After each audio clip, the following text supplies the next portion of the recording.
You said printer? Only assumption.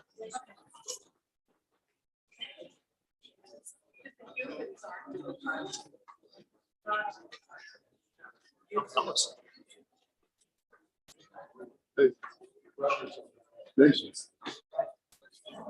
All I understand is all those cars. I like it. Jay? Yeah. How is it that the parking is full and there's money? Well,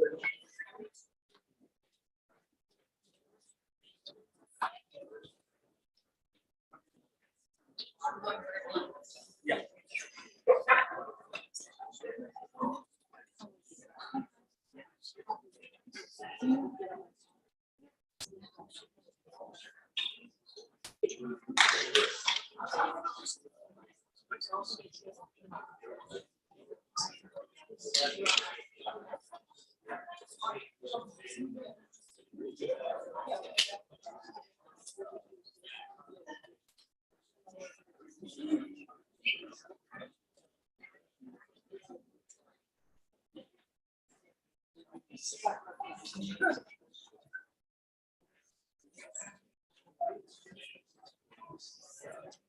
hi, how are you? Things going, family's good?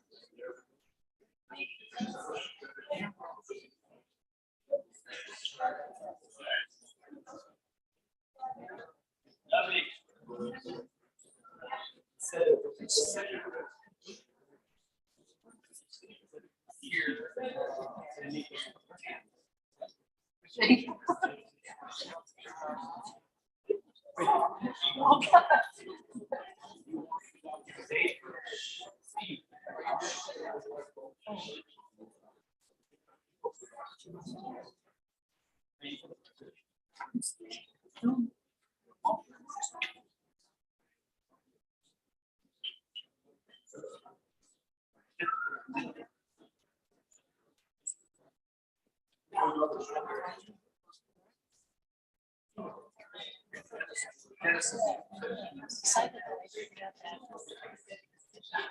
Both of them. Yeah, 'cause she-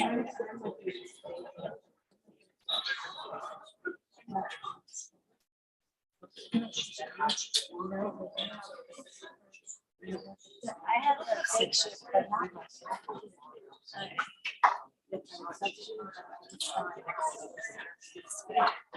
Sounds good. Trying to find Casper.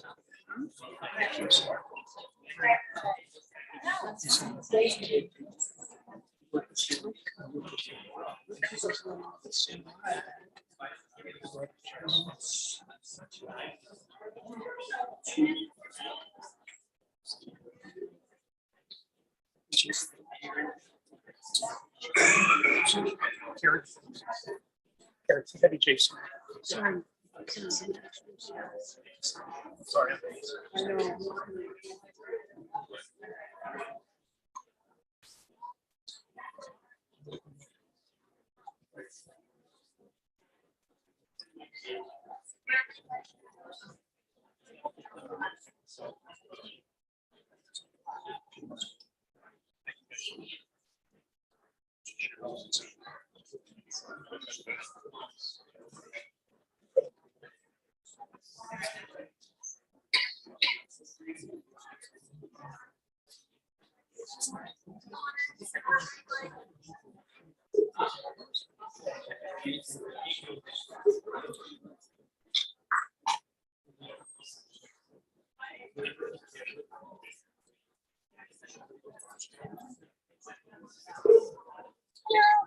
Come on, you can see wherever you'd like.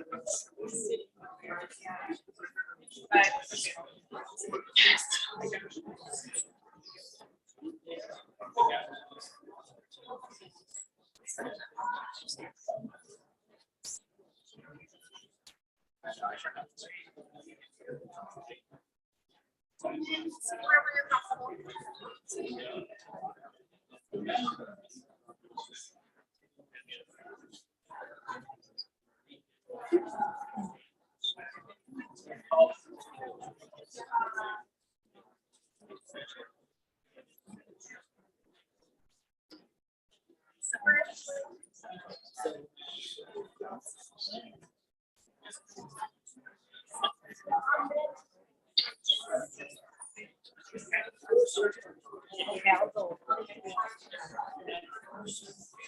Oh, wait. She's right behind you.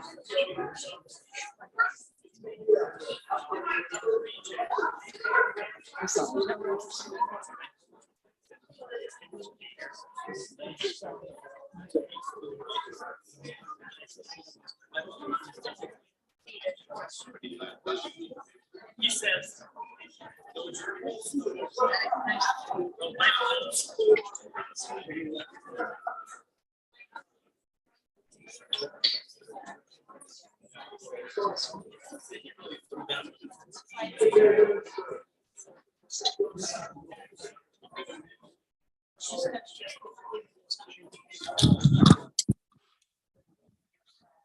It's not the microphone. So it's just, but they're not doing anything, so. I'm sorry to say. Right. Is Jesse in town?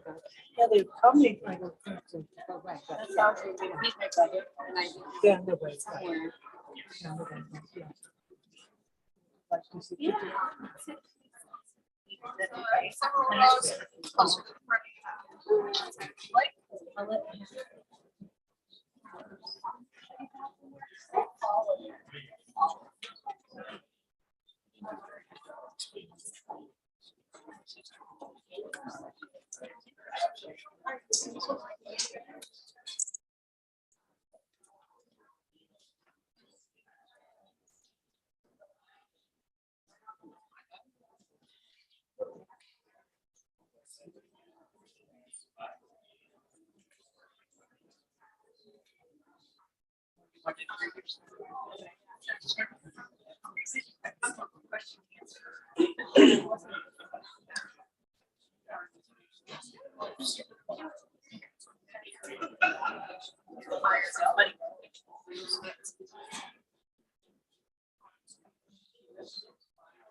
So where we like.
should have guessed that we're just stop parking.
Glasses.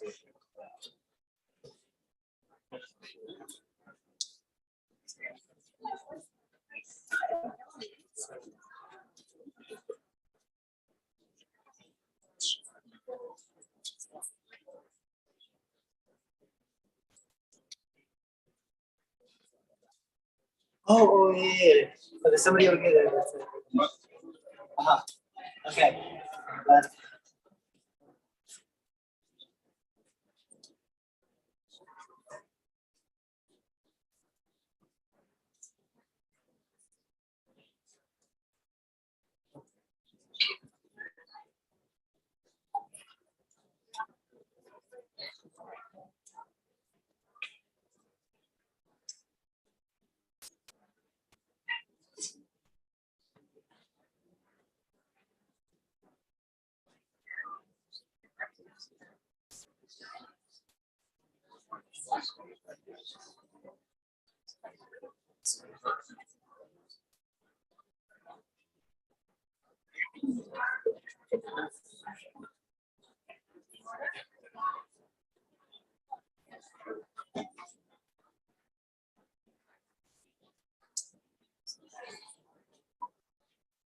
So you guys what happened?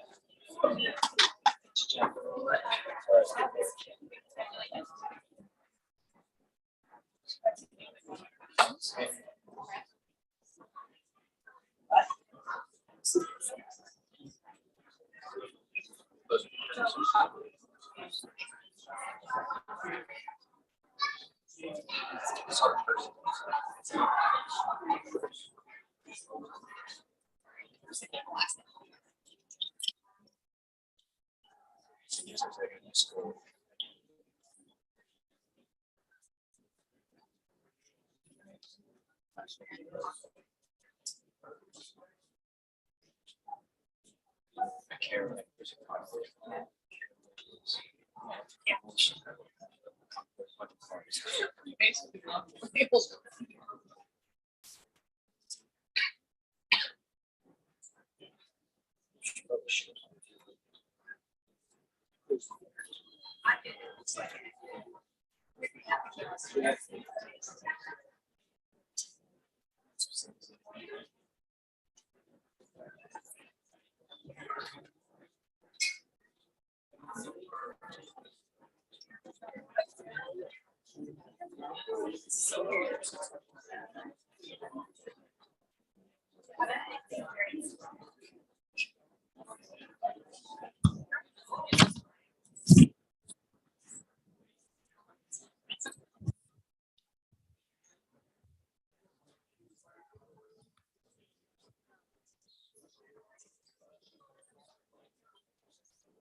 Really? Yeah.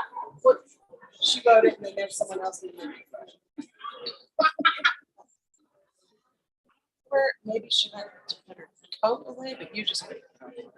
Yeah. I would have seen it. Oh,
It's been a long time since I.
We're gonna bring the family.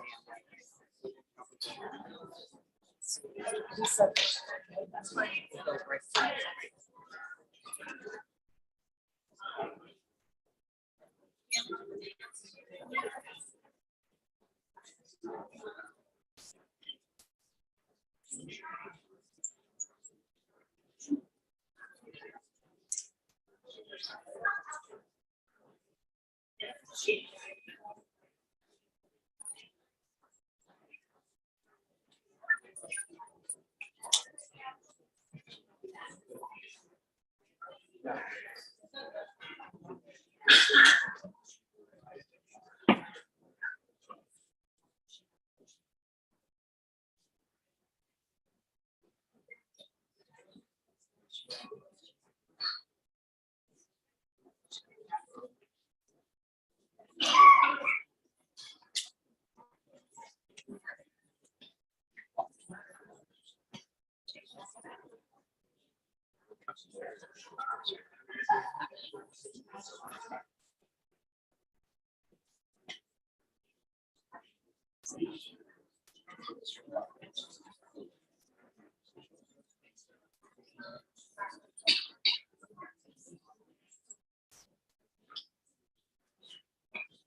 and gentlemen, that's not yet turned off your cell phone.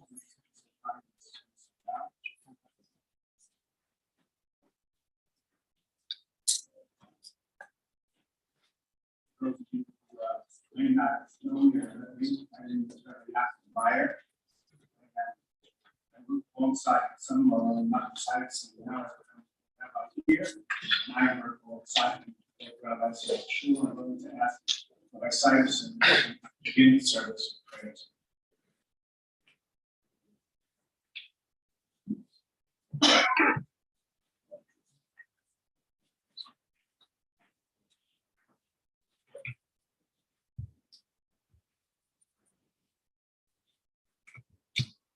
Adonai Son, Adonai Elkach, Hishem Adonai. The Lord is given, the Lord is taken. Praise be the name of the Lord. The prophet Isaiah says, the voice says, cry out. And I say, what shall I cry? All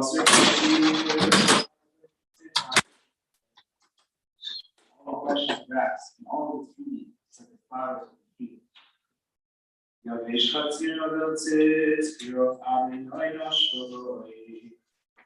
God, flower fades, and the wind of the Lord goes upon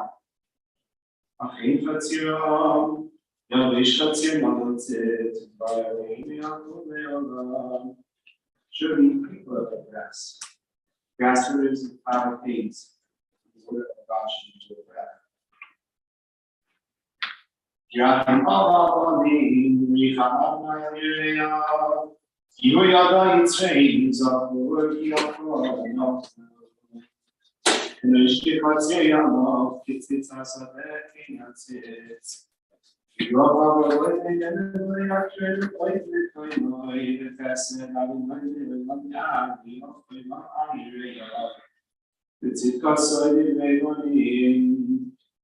Tender as a father with his children, the Lord is merciful with those who are hearing. He knows how we are fashioned. He remembers that we are but dust. The days of man are as grass. He flourishes as a flower in the field. The wind passes over it and it is gone. No one can recognize where it grew. But the Lord's compassion for those who are hearing, his righteousness for his children's children, remain age after age unchanged.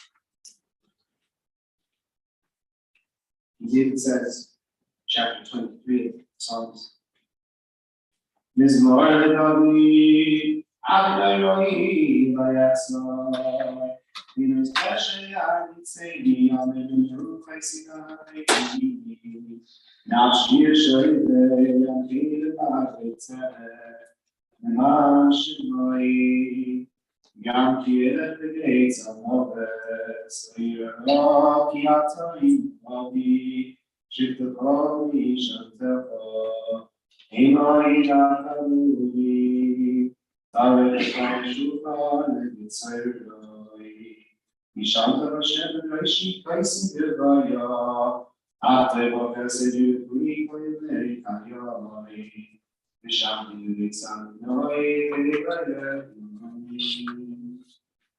Psalm of David. The Lord is my shepherd, I shall not lack. God causes me to lie down in lush pastures. God leads me beside tranquil waters. God restores my soul and guides me in righteous paths for God's name's sake. Though I walk through the valley of the shadow of death, I will fear no evil. You are with me.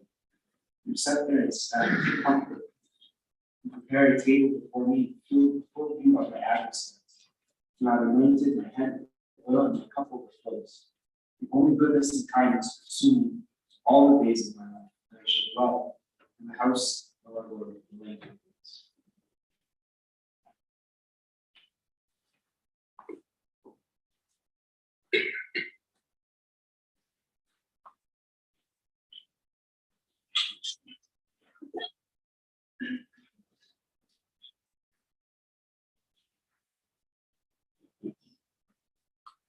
This teaching is close to 2,000 years old, most Mishnaic times.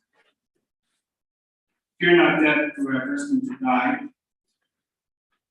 We share with all who ever live, with all who will ever be. Bewail the dead, hide not your grief, don't restrain your mourning. But remember that continuing sorrow is worse than death. When the dead are at rest, let their memory rest and be consoled when the soul departs. Death is better than a life of pain and eternal rest and constant sickness. Seek not to understand what is too difficult for you. Search not for what is hidden for you. Be not overoccupied with what is beyond you. You have been shown more than you can understand. As a drop of water in the sea, as a grain of sand on the shore, are man's few days in eternity. Good things in life last for limited days. But a good name endures forever. God our Father, redeem our souls from the grave, you are the rock of our salvation. Forsake us not in time of trouble and days of distress and desolation. Help us to endure, O Lord, for we have placed our hope in you. Dear Linda, Peter, Karen, so many other relatives who are here, and dear friends, sort of a little surreal not to believe that we're actually here, eulogizing, paying respects to a man who was a rock, such a great part of so many of our lives. Yaakov and Chaim, Jerry Kernis, had a life of 90 years. He was born on April 30th, 1933. That life was divided, perhaps, into three different parts. It said Jerry was born on April 30th, 1933. Part one of his life in Colville, Pennsylvania, to Jaime and Kernis, the oldest of three children, sisters Shiva and Riva. He had a few cousins from his father's side, and he had some from his mother's side, but he would have had a much, much larger family. But his maternal grandfather was murdered by the Cossacks, and then those who survived, 8 siblings, and survived the Cossacks, 8 siblings, and also his wife and his mother were murdered by the Nazis. So although Jerry did have family, certainly was a lot smaller than it could, or as we say, should have been. He grew up in a very poor family. I guess most people around him probably were the same, so I don't know if he felt poor at that point, and certainly, if life went on, it was not something that he wanted to go back to or hope he ever had again. The boy, his wealth consisted of a red tricycle, a baseball bat, and a baseball. To get older, he went to college in Marietta, Georgia. He got to spend numerous Shabbos and Yom meals together with the home of Adolf and Ethel Barron and his son Sheldon, later of Denver fame. And as we'll see throughout the remarks, that appreciation that he had for them and anybody else who helped him go to this school throughout life, whoever did him a kindness or favor, he was always appreciated them. Because there was ways to say thank you and pay back. So that was part one of his life. In his early 30s, he came to Denver with nothing. He had a lot of jobs, and he developed many relationships. And in the end, those who gave him jobs, those who helped him out, he was grateful to, as long as they lived, and as long as Jerry lived. And he spoke about it. And they felt he was no longer here, gave him a room on top of his bar to sleep in at night, and Jerry slept there.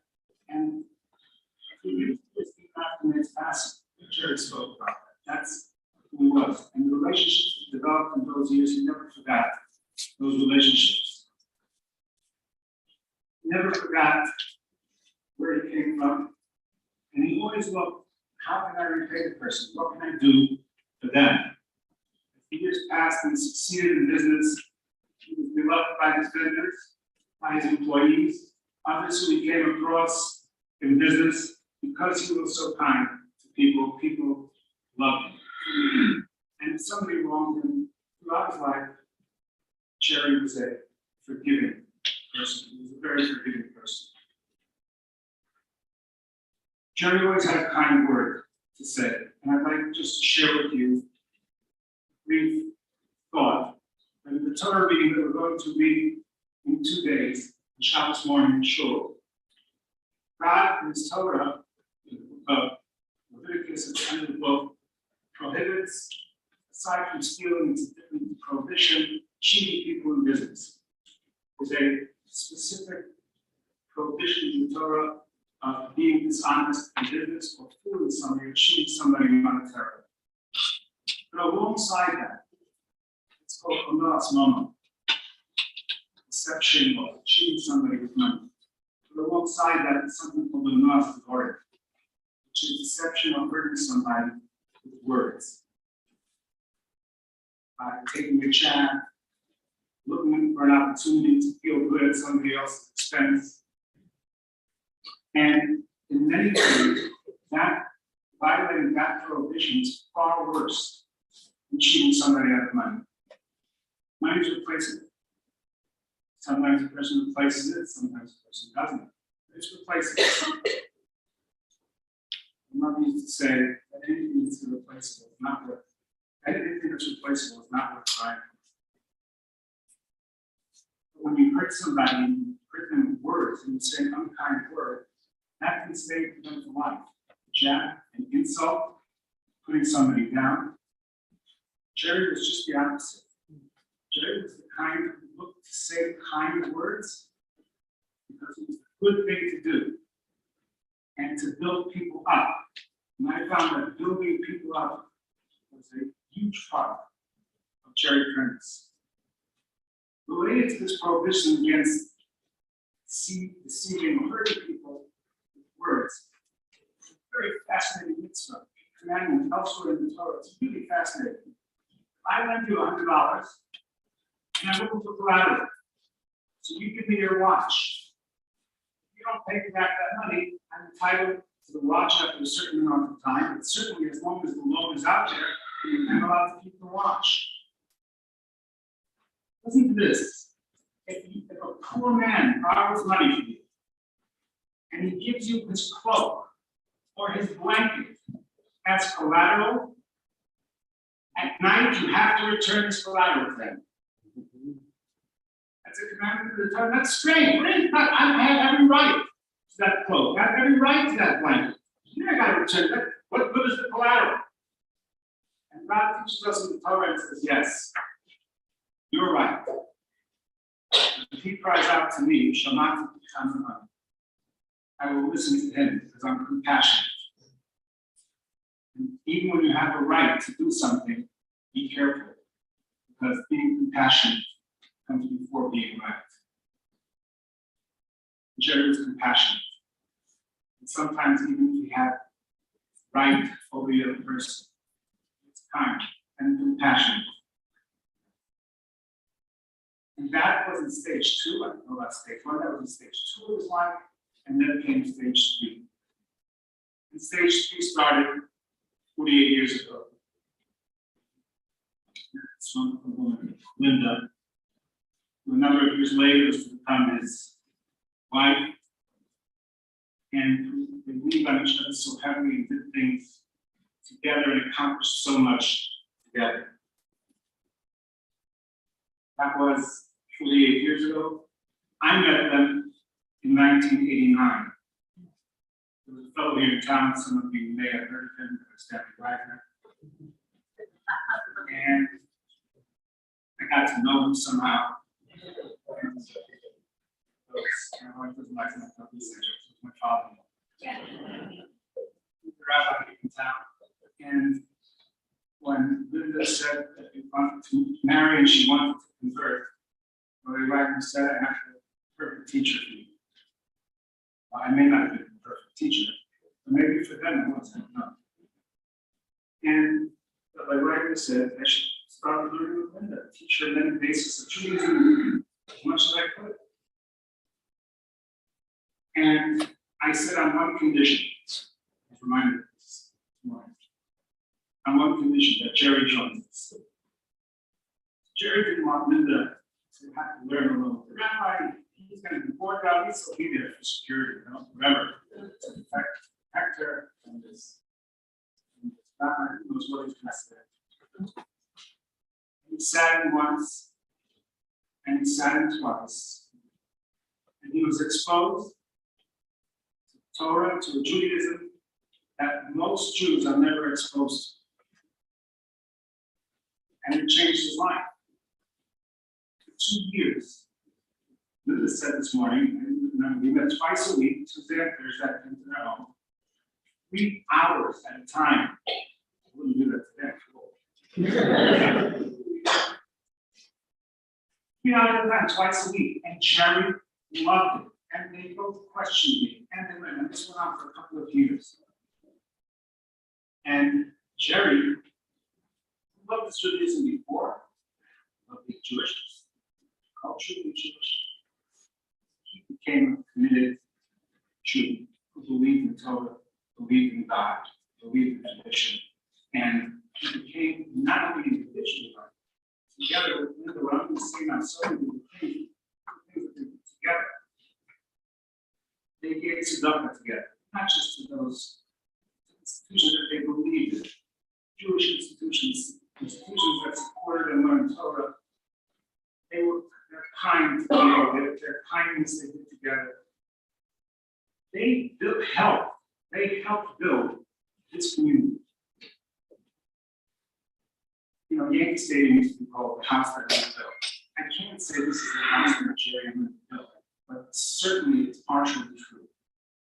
This is the house. This is the house that Jerry and Linda built. Thank God they had other teammates. They built a community.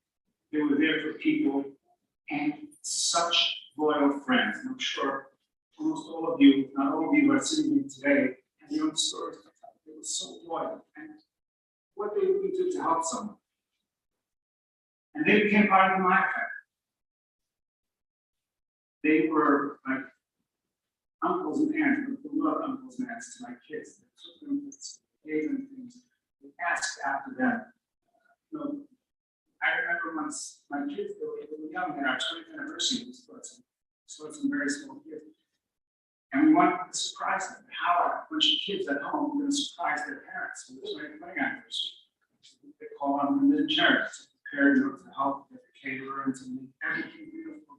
My wife and I walked into it, there was a surprise 20th anniversary party.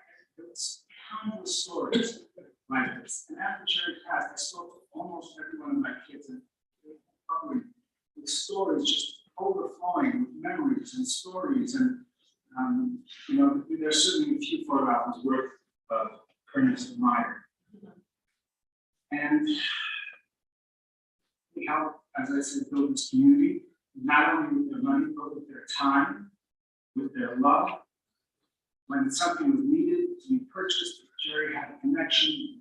Let me help you, let me get to that connection, let me make it for you.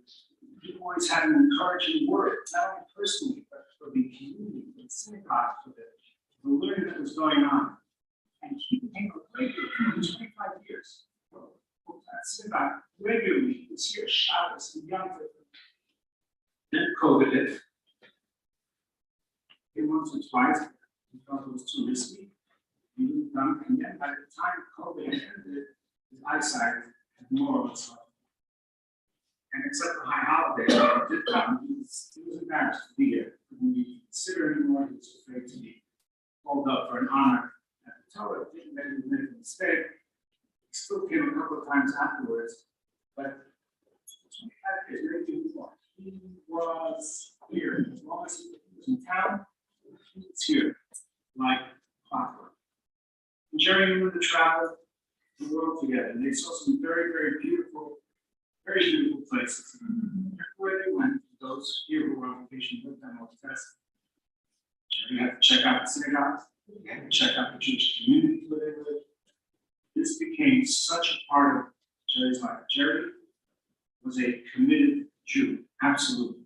I want to tell you one other thing. People came to me in 1989, 1990, and knew this in a totally good way. You understand. People came up to me when they saw the metamorphosis. I'm not seeing the caterpillar before, turning into a butterfly. Right? what happened to him? He's a good person. He was good before, and now he was good and improved. And I want to tell you a story. I remember once in the early days of studying with him, I don't know why we got into the conversation, but we spoke about the concept of Shoshas Abed, of returning on lost item. When you find something, the technicalities are many, the details are many, but it's not just finding mistakes. Sometimes you have to look for the owner, are there any ways of finding the owner, it's what's the situation, there's lots of details to it. And I told them an incredible story of a young woman who was working in India, they found money, and they said, it's mine, I don't care who it belonged to, and even had an idea that the forces up above must have meant it for me because they lost it in my account. Jerry heard this thing about being empathetic towards people who lost money and trying to find the owner. You know, even if it belongs to you, there's somebody out there who lost something valuable. And he said, and a week later he said to me, you know, Rabbi, I want back. I don't remember who it was. He said, I found $1,000. He found a roll of $100. He said, and I went and I got my friends, I bought them all drinks, and we had a great time. And he said to me, like, how can I have done that? I didn't think about somebody who lost the money. Think about the money. He says, I would never do that again. Now, the truth is, he might have been able to keep the money anyway. I'm not going into the details, but the point is, that he had a whole new way of looking at it and he took it serious. And when Jerry learned something, he took it seriously. And then he said to me, Rabbi, I know it's already long after that story, but I'm going to give $1,000 to charity just because that $1,000 sort of like blew away like that without thinking of somebody else. Of course, we're generous in general, we get a lot more than $1,000 for many, many places, but that was a special gift that he gave because of that. You know, Jerry, in many ways, was a community leader. For those who are part of this community and shul, we've lost a leader. What she's done for the community, what she did over years ago, it was nonstop. There were partners in this. But when you lose a leader who's so involved and so committed and so generous, other people have got to step to the plate and fill the void. Jerry, the messages, the modeling that Jerry did, and that we should learn. He rejoiced in our success. He rejoiced in everybody's success. We had advice to give an idea. He would tell you. He said it in such a nice way, never in a way that would make you feel low because he gave it to you. It's because you understood that he only tell you because he loved you. He pursued peace. He tried to make shalom, peace between people. Pursue peace. What a great thing.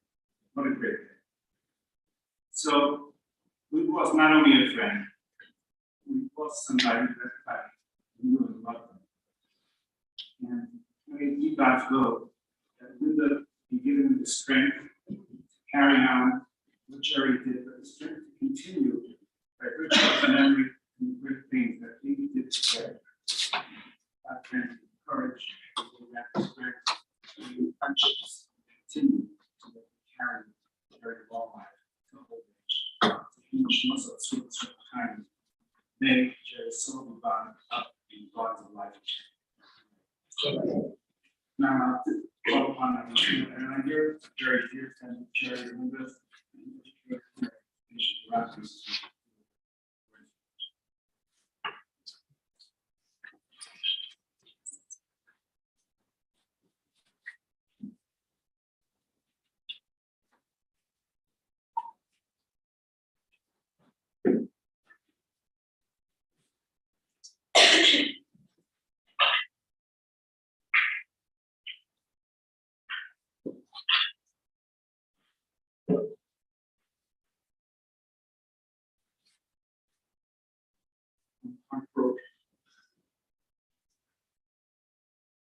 People lost the family.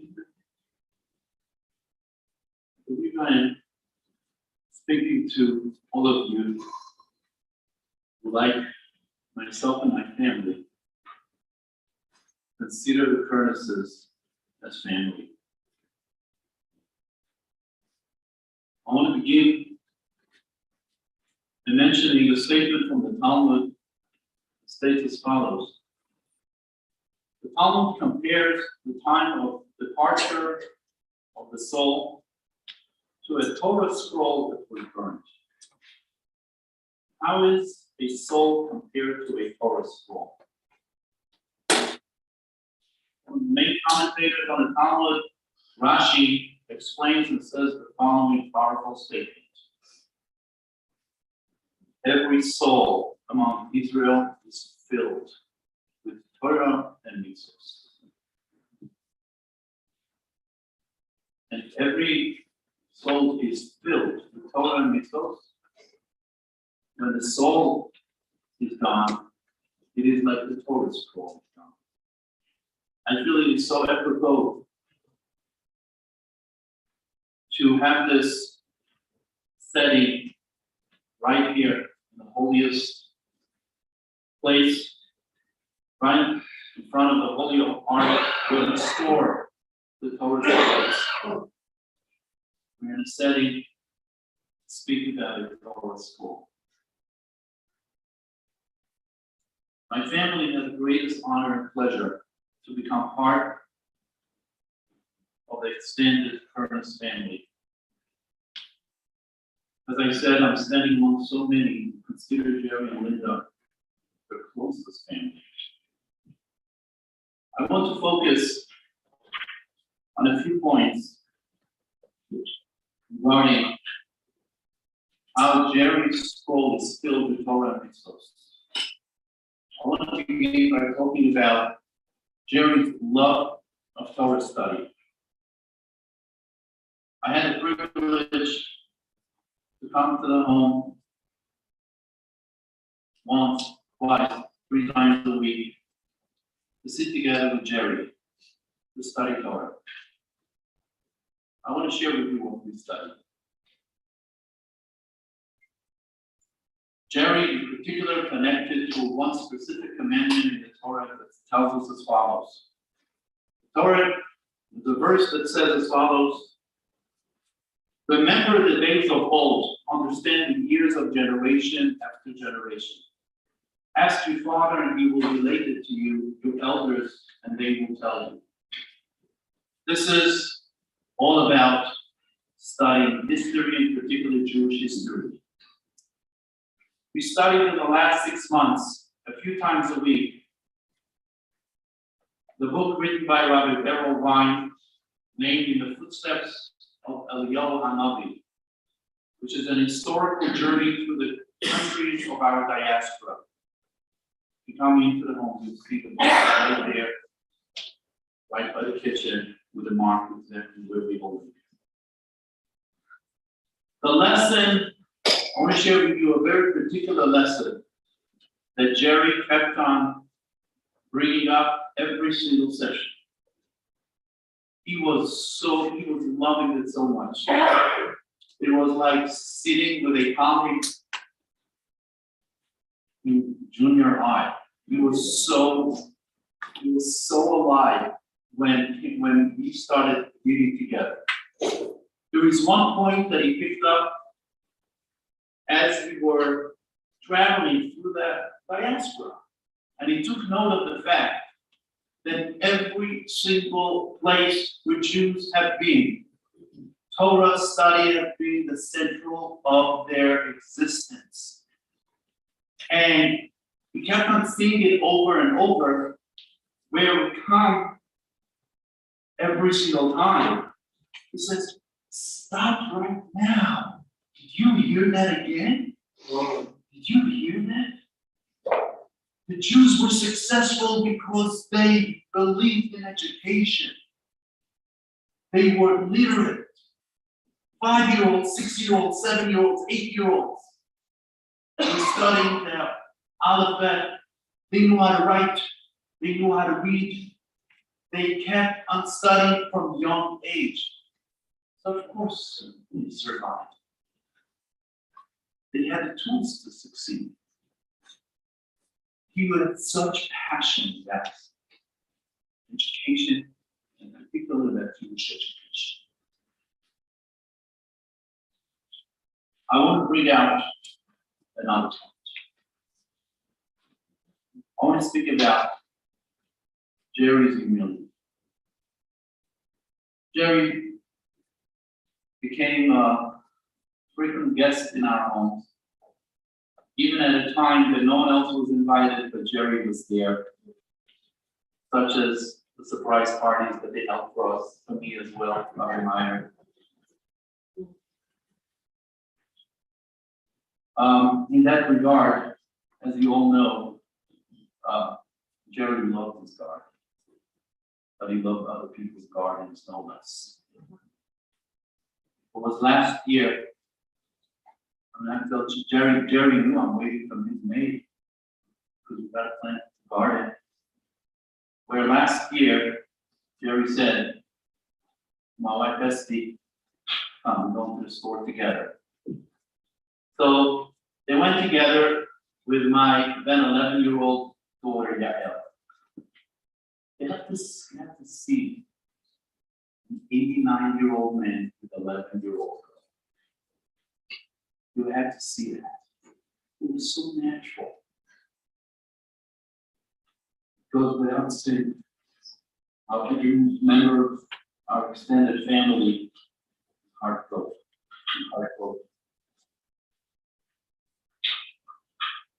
I want to mention one final point. It teaches us one who raises an orphan is considered as if he gave birth to them. As the commentaries explain, this does not only apply to an orphan, one who does not have parents. This applies to every individual who's lacking. And you know how to identify that. And you know how to find what do they need. Remember the conversation, Peter, that we had just before Pesach? It was a fascinating talk that we had. We had a lot of fun together. And now them both go at each other. Do you take care of them? And the other one goes, do you take care of them?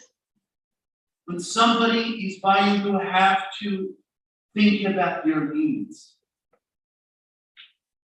Jerry was not blessed with his own children.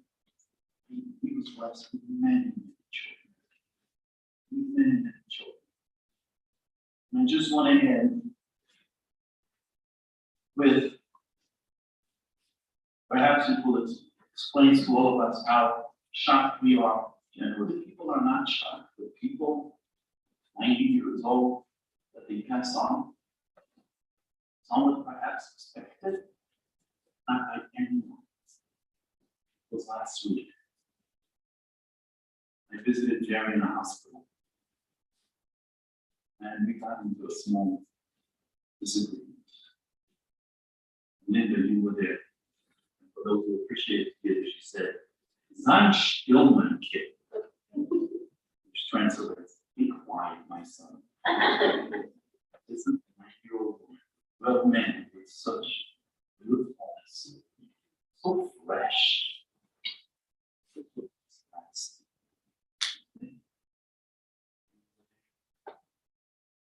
Jerry was so alive. Jerry was so present. And we feel so much for him.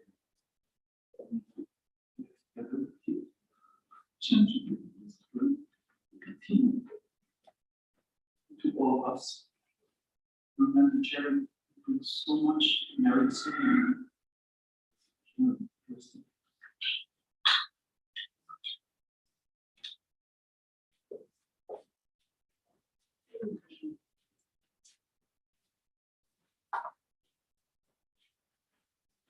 I'd now like to call up the following order one after the other. Josh Portman, dear friend, physician, dear friend Jesse Aragon, after Josh, and then after that, Jerry's cousin, who's his brother. Josh Portman, Jesse Aragon.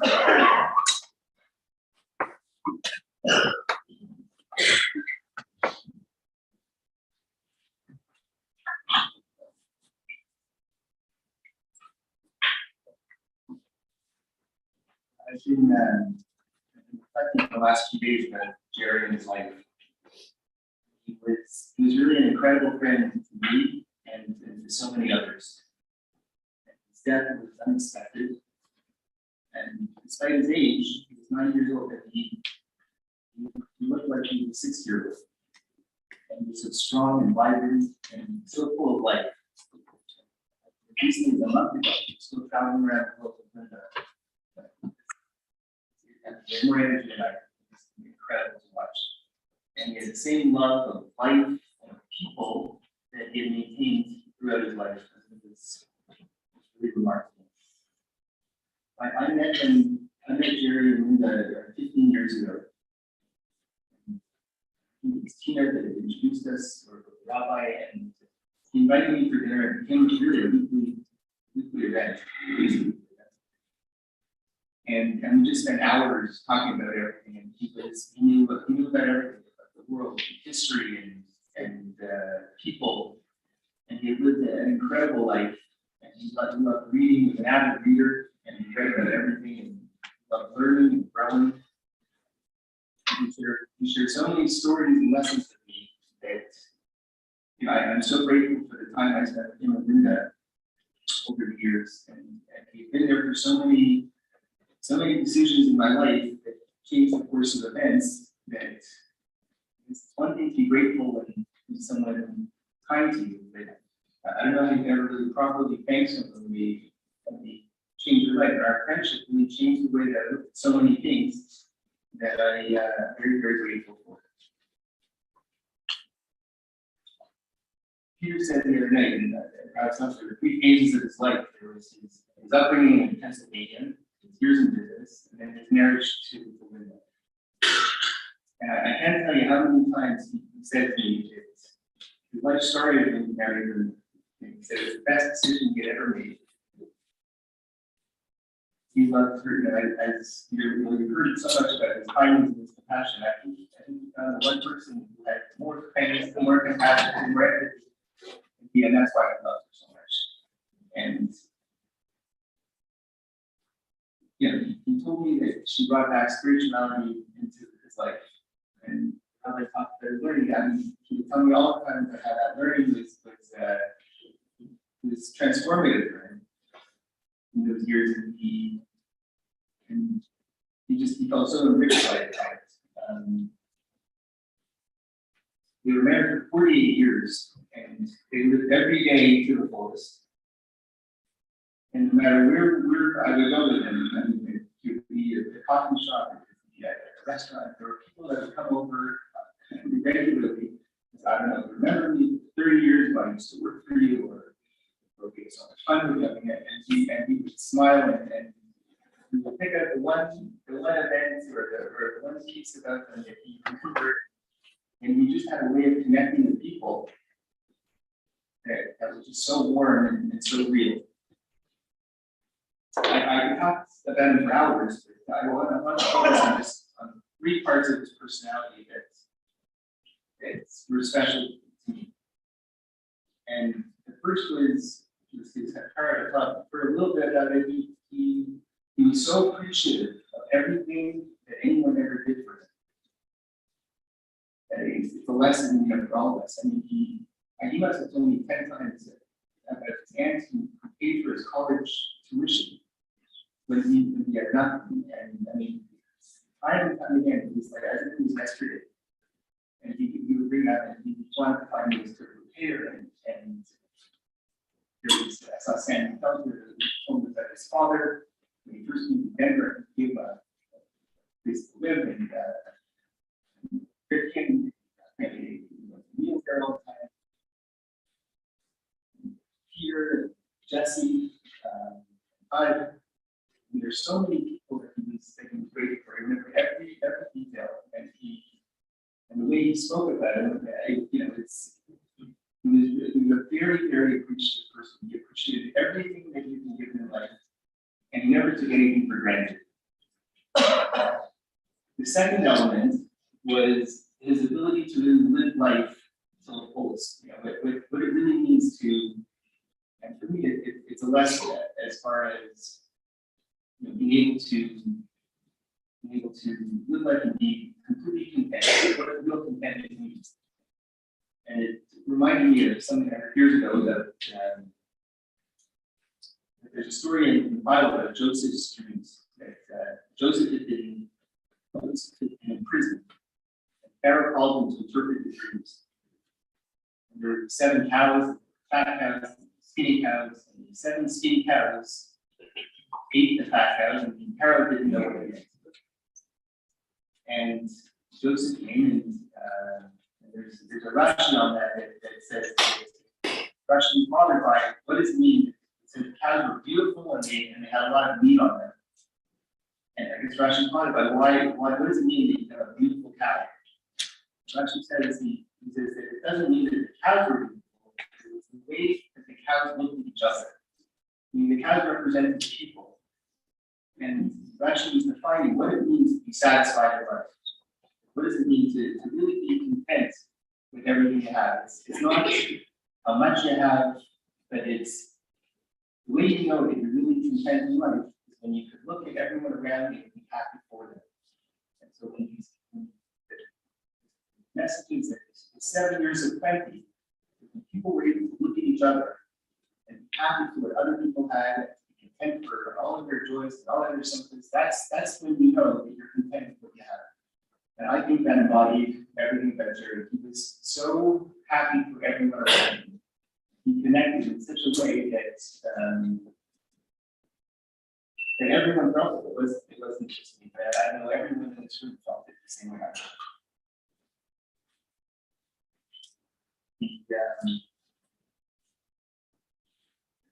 The third element, which I found remarkable, is that you only look at the good in life and in people. When people wrong him, it wasn't that he didn't see it or he was oblivious to it, but he said, look at the good that came out of the situation and you know, and I didn't suffer and things, you know, that ended up well for me. He looked at every day and everything that happened to him was just seen in a very, very positive way. When Jack was born, we named Jack after Jerry and his father. His father would have someone to be named after. It said that if you name the child after someone, they'll acquire his traits. And we, Trish and I, wanted our son to acquire Jerry's traits. We wanted him also to look at life in such a positive way. I'll end with one thought. Yesterday, Trish told our daughter, 5-year-old daughter, Ava, that Jerry passed away. And she turned to Tricia and she said, now we have an angel who's going to watch over us. So I think that's true for all of us.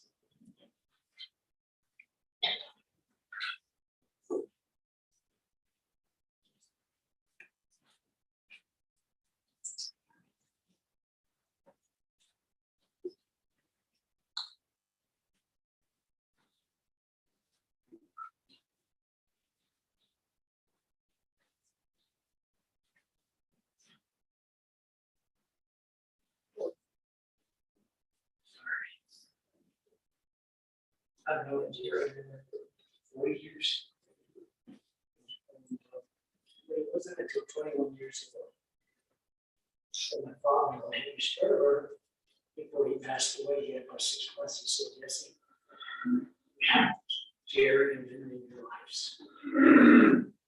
They're good people. I want to make sure that you promise me. I'm like, oh man. So, you know, it turned out that Jerry just, you know, you guys are just you're great people. And I thank you, Henry, for that. Everybody said it. Jerry, we traveled, we've been the last 21 years fishing trips and traveling and talking. And all the time he's telling me some story about somebody who did something really fun to hear. Is unbelievable stories. And I'm just, you know, I'm like, okay, I'm sorry, I'll talk about it for him. I'm just like, wait a minute. He has to have people that have done it wrong. I know, we all do, you know. He never talked about that. And that was Jerry's superpower. That really was his superpower. You know, he would get in there and just talk over and over about all these blessings he got for so many people. And yeah, everybody's talking about it. But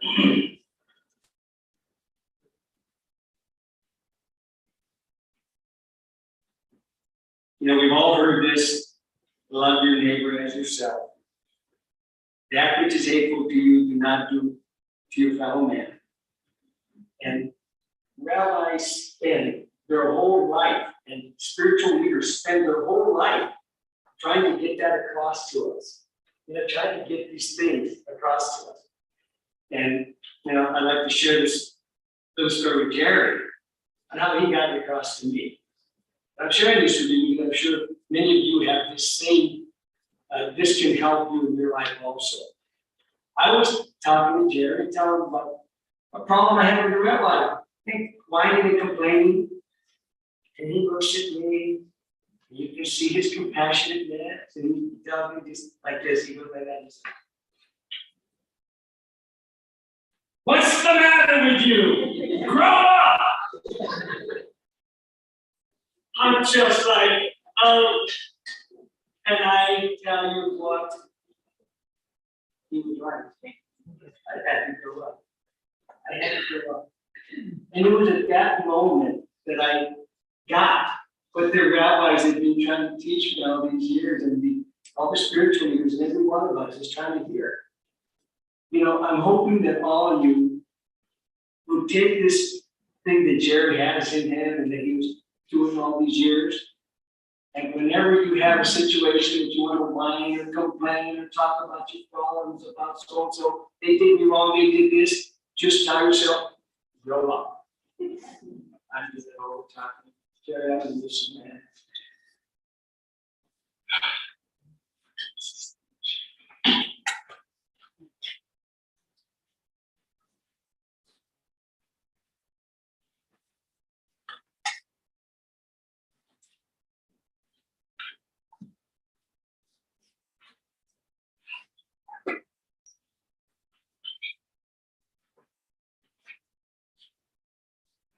So before I begin my remarks, this morning we're sitting around and I said, Linda, is there anything you would like me to say over the past?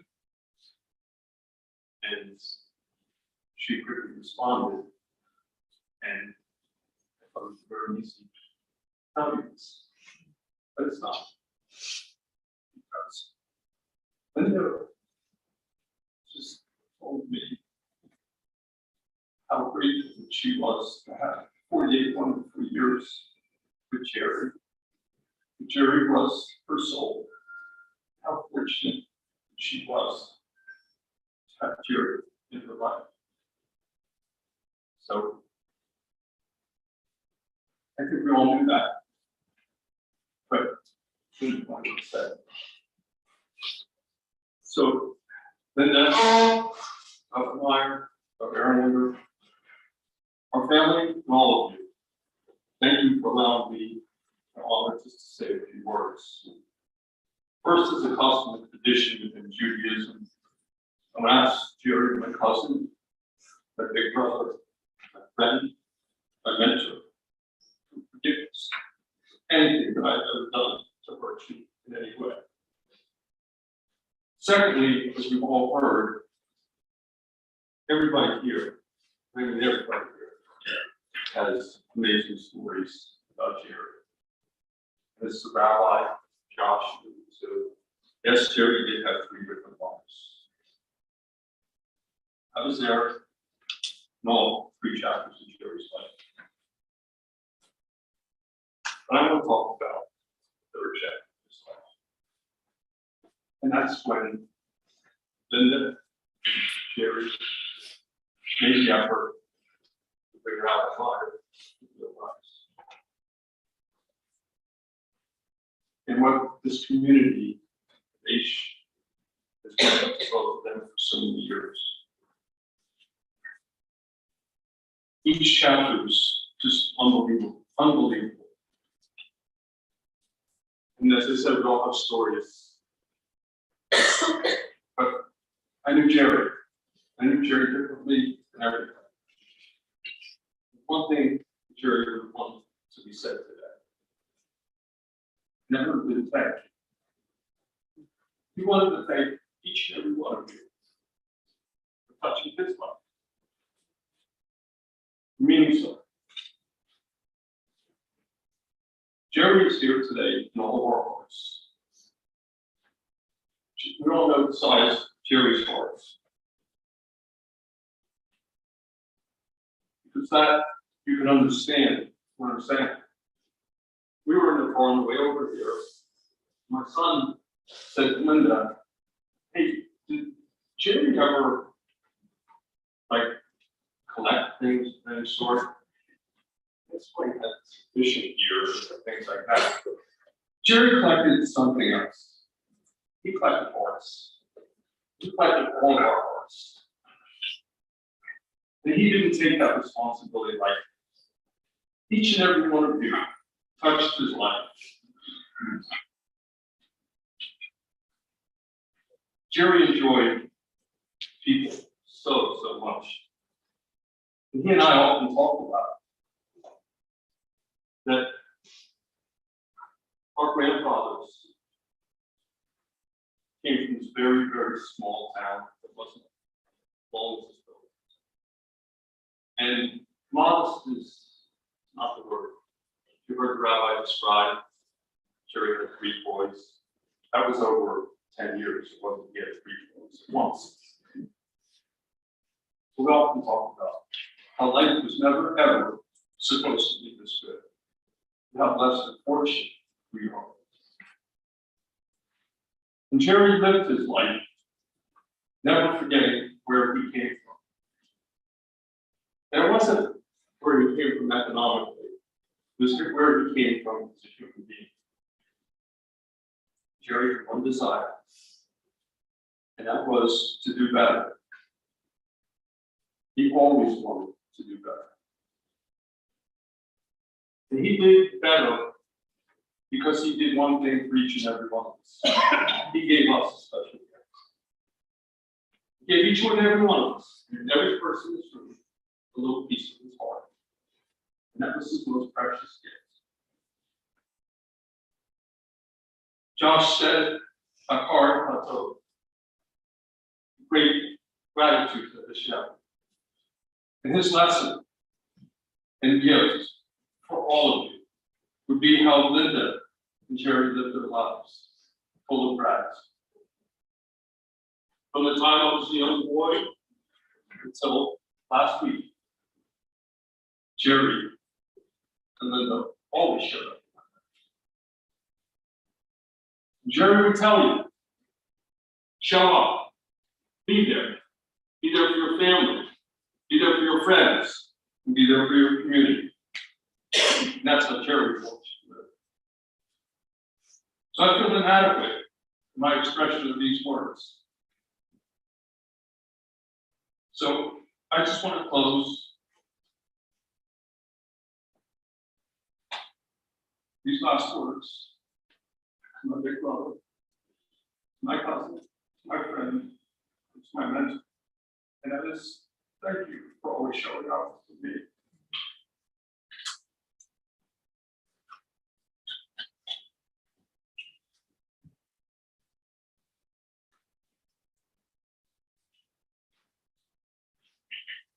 Before I recite a closing prayer, I want to reiterate one thing that I did not say, and that is Jerry told me so many times, greatest thing that ever happened to me. Countless times. So I want to say thank you, Jerry, family, from my community, and all of us. And finally, every once in a while, more often than not, it doesn't happen so often, unfortunately, go to a funeral and you leave and you say, this was a life worth living. This is not somebody who lived in the clouds. It's somebody who's unreachable. Off the beach with stars.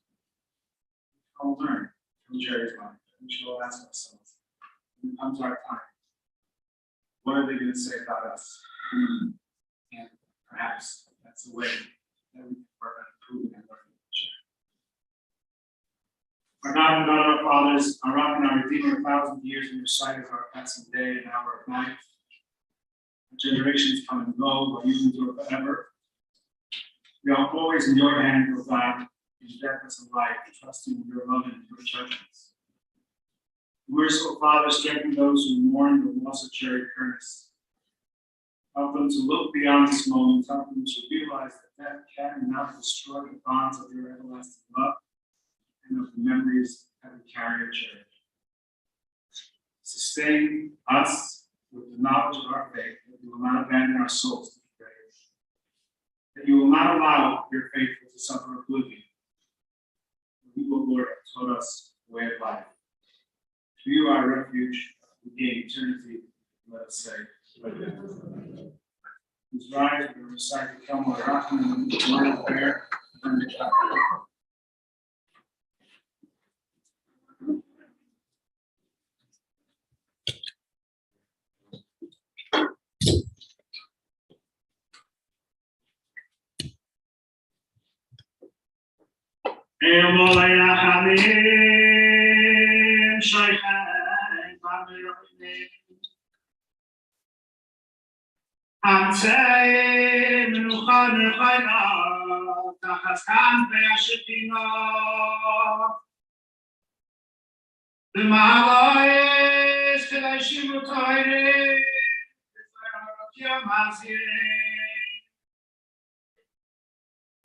Es nishmas Yaakov ben Chaim sholach lo lamoi.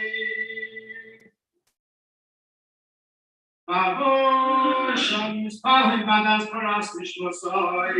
Lois mitzvah b'lined badas paras nishmosoi. Igan heiden tehem luchasoi. Lochein balachamim. As the day of the says, and not the Haloilami. Utzar Chachaimet Nishmosai. Adonai Hu Nachalasai. Yenuach B'Shavai Mamishchavai B'May God full of compassion who dwells on high, grant proper repose on sheltering wings of your presence in the lofty levels of the holy and pure shine of the brightness of the firmament, unto the soul of Yaakov and Chaim, Jerry Kernis, who has gone to his world, and in his memory we pray, and we know that we will give charity in his memory, some of us. May his repose be in paradise, and massive compassion bring him under the cover of God's wings and bind his soul in the bonds of life eternal. May the Lord be his heritage. May he repose on his resting place in peace. And let us respond. Amen. And I'm going to ask Cousin Peter to recite the Lord's House.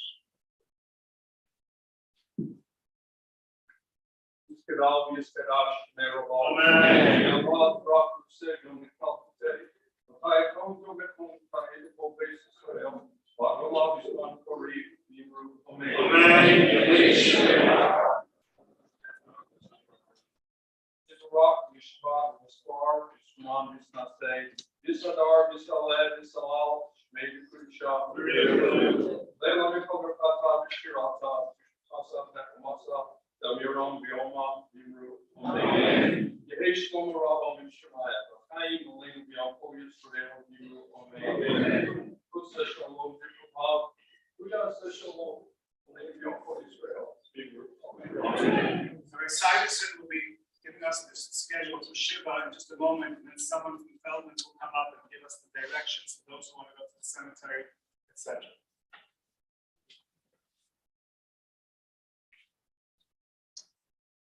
All of these times are also printed in the insert in contents of the email, email, just as a reminder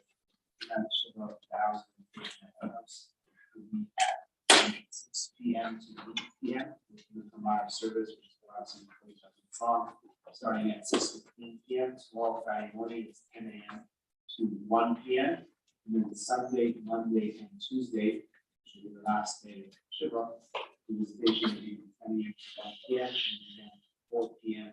to 7 p.m. including Kumara services at 6:15 and for about 45 minutes each of those days. And that is also printed 655 East Ida Avenue.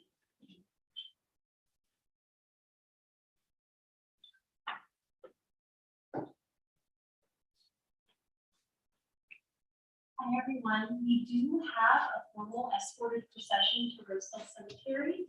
We ask that if you plan on traveling in the procession to immediately return your vehicles and put your hazards and headlights on. That indicates that you're a traveler in the procession. If you don't plan on going to the cemetery, please just give those who are going to the cemetery the right of way in order to get into the procession. We do have more thorough instructions in the sheets that we provide.